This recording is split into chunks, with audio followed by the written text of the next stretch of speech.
महाराष्ट्रातील सर्व शेतकरी बंधू भगिनींना व मान्यवरांना माझा नमस्कार. Doctor Ramchandra Sable official YouTube चॅनलमध्ये मी आपणा सर्वांचं स्वागत करतो. प्रथम आपण हवामान अंदाजाबद्दल बोलूया. आज बुधवार दिनांक 15 एप्रिल ते शनिवार दिनांक 18 एप्रिल या 4 दिवसाच्या काळात कमाल व किमान तापमानात मोठ्या प्रमाणात वाढ होईल. विविध भागात कमाल तापमान 40 ते 45 अंश सेल्सिअसपर्यंत वाढेल.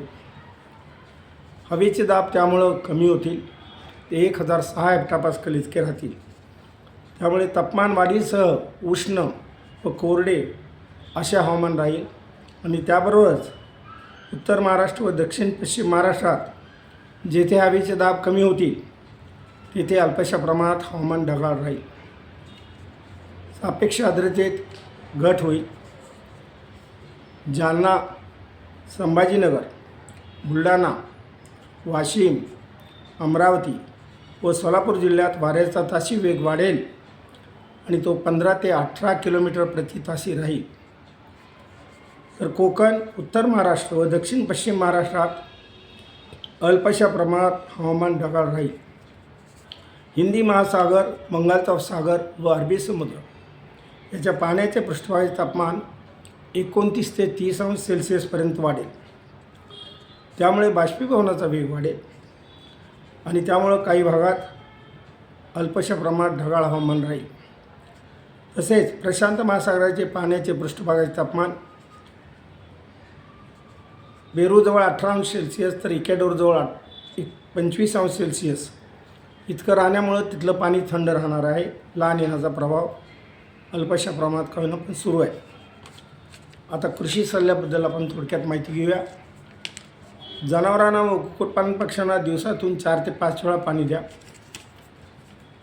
सर्व पिकांना 8 दिवसाच्या अंतराने पाणी द्यावं.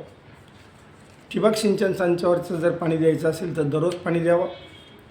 शेतातील कामे सकाळी व संध्याकाळी करावीत. जनावरे सावलीत बांधावीत. आता शेतकरी प्रश्नांची उत्तरं आपण थोडक्यात घेणार आहोत.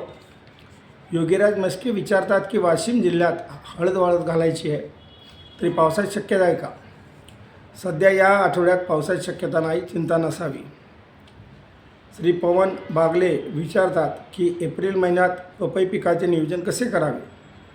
एप्रिल महिन्यात अतिउष्ण हवामान असते, त्यामुळे पिकांना पाणी 6 दिवसाच्या अंतराने पपईला पाणी द्या आणि ठिबक सिंचन संचावर पाणी द्यायचं असेल तर दररोज पाणी द्यावं. श्री भिकाजी दंडाळे विचारतात की यापुढं भुईमुगाचे नियोजन कसे करावे? आता भुईमुगाच्या पिकास 40 ते 45 दिवसानंतर आऱ्या फुटतात.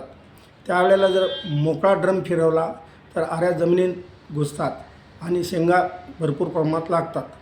तसंच भुईमुगाच्या पिकाला दर 8 दिवसांनी पाणी दिलं तर शेंगा चांगल्या भरतात, उत्पादन चांगलं मिळतं. श्री मोहन नलावडे, श्री अशोक वरे विचारतात की स्कायमेटने सरासरीपेक्षा कमी पावसाचा अंदाज दिला आहे. आता काल परवा भारतीय हवामानशास्त्र विभागानेही कमी पावसाचा अंदाज, IMDने पण कमी पावसाचा अंदाज दिला आहे. आता याबद्दल तुमचं मत काय असं त्यांनी मला विचारलं आहे. ते त्यांनी एल निनोचा प्रभाव लक्षात घेऊन त्यांनी ते अंदाज दिलेले आहेत. पण प्रत्येक सर्व एल निनोची वर्ष ही दुष्काळी असतात असं नाही आहे. त्याला कारण असं की जेव्हा हिंदी महासागराचं पाण्याचं पृष्ठभागाचं तापमान 30 अंश सेल्सिअसपर्यंत अधिक नोंदलं जातं तेव्हा हा एल निनोचा प्रभाव कमी राहतो. तसेच अधिक राहिल्यास मान्सूनवर परिणाम होणार नाही आणि मान्सून पाऊस चांगला राहील व तो वेळेपूर्वी दाखल होणेही शक्य आहे. तेव्हा घाबरून जाण्याचं कारण नाही.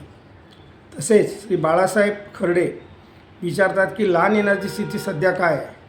मी आत्ताच आपल्याला सांगितलं की सध्याला प्रशांत महासागराचं तापमान थंड आहे, त्यामुळं लहान येण्याचा प्रभाव अद्याप सुरू आहे.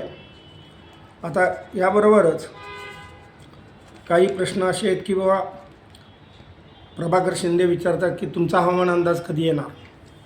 मी याबद्दल थोडक्यात आपल्याला माहिती सांगू इच्छितो की मला अद्यापही महाराष्ट्रातील 15 ठिकाणची हवामानाचा आकडेवारी मार्च एप्रिल मे महिन्याची मिळते. ती आल्यानंतर मी ते प्रोसेसिंग करतो.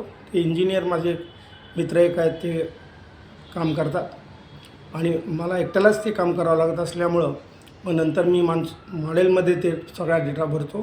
त्याचं जे आउटपुट उत्तर येतं त्याच्यावरून मी अंदाज आपल्याला 1 जूनला सांगतो. हे आता गेले काही वर्ष मी ह्याप्रमाणे करतो आहे, त्याप्रमाणे मी आपल्याला अंदाज देणारच आहे.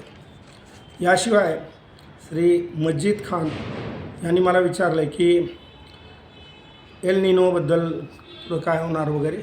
मी आता सगळी माहिती आपल्याला दिलेलीच आहे. याशिवाय शेतकऱ्यांचे काही अभिप्राय आहेत, त्याबद्दल आपण थोडक्यात माहिती घेऊया. सचिन राऊत यांनी सन 2026चा अंदाज देण्याबाबत कळवले आहे. मी त्याबद्दल माहिती सांगितलीच आहे की 1 जूनला मी हा अंदाज देणार आहे. यशवंत सोनजे यांनी कळवलं आहे की शेतकऱ्यांना चांगली माहिती दिली जाते. त्याचबरोबर अंबादास अभिषेक कळवलं आहे की माझे अंदाज फायद्याचे ठरत आहेत. गजेंद्र ठाकरे कळवतात की माझे अंदाज नेहमीच तंतोतंत खरे असतात.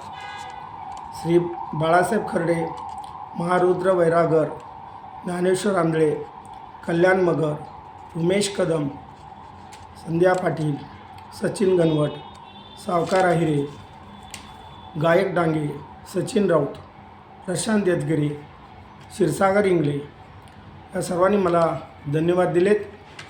मी तुम्हा सर्वांना धन्यवाद देतो. श्री वैजनाथ शिंदे यांनी मला शेतकऱ्यांचा विठ्ठल असं म्हटलं आहे, त्यांनाही मी धन्यवाद देतो. श्री राजू पाटील यांनी माझ्या नावातच राम आहे, राम म्हणजे सत्यवचनी, माझे शब्द म्हणजे फक्त सत्य म्हटलं आहे, त्यांनाही धन्यवाद देतो. आपणा सर्वांनाच मी धन्यवाद देतो. मी आपणा सर्वांना सर्व शेती कामांमध्ये शुभेच्छा देतो. आपलं उत्पन्न चांगलं यावं, आपल्याला शेती उत्पन्नातून फायदा व्हावा ह्या इच्छा व्यक्त करतो. आणि जय हिंद, जय महाराष्ट्र.